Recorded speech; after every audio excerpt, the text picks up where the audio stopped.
Βρισκόμαστε στα αμπελάκια Σαλαμίνας. Η ώρα είναι 8 παρα 10 το απόγευμα.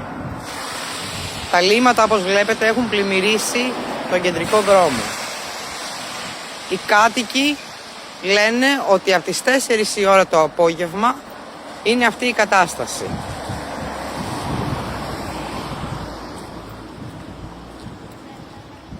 Φυσικά καμία μέριμνα από το Δήμο να φροντίσει να κλείσει καταρχήν το δρόμο,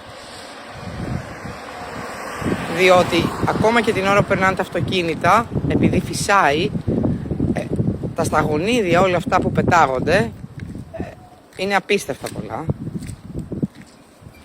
Να έρθει επίσης ο Δήμος, θα μπορούσε να κάνει αναρρόφηση σε ό,τι μπορεί, να πλύνει, να απολυμάνει, μέχρι να έρθει η ΕΙΔΑΠ για την αποκατάσταση.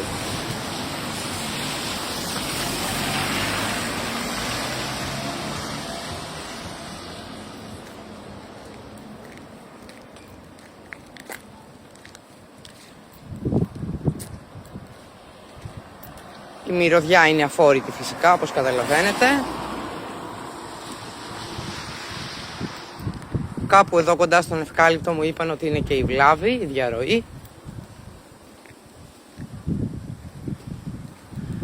Δεν μπορώ να δω ξεκάθαρα, τα νερά, τα λίμματα εδώ έχουν λιμνάσει.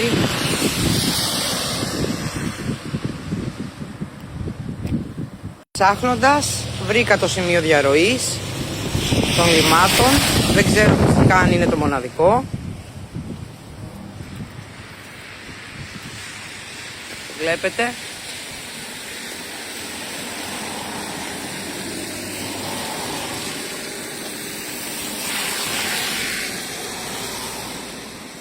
Εδώ αναβλύζει από το χώμα και κάτω από τον μπετό ακριβώς που υπάρχει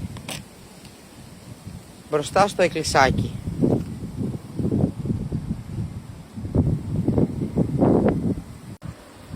Αυτή είναι η κατάσταση στα αμπελάκια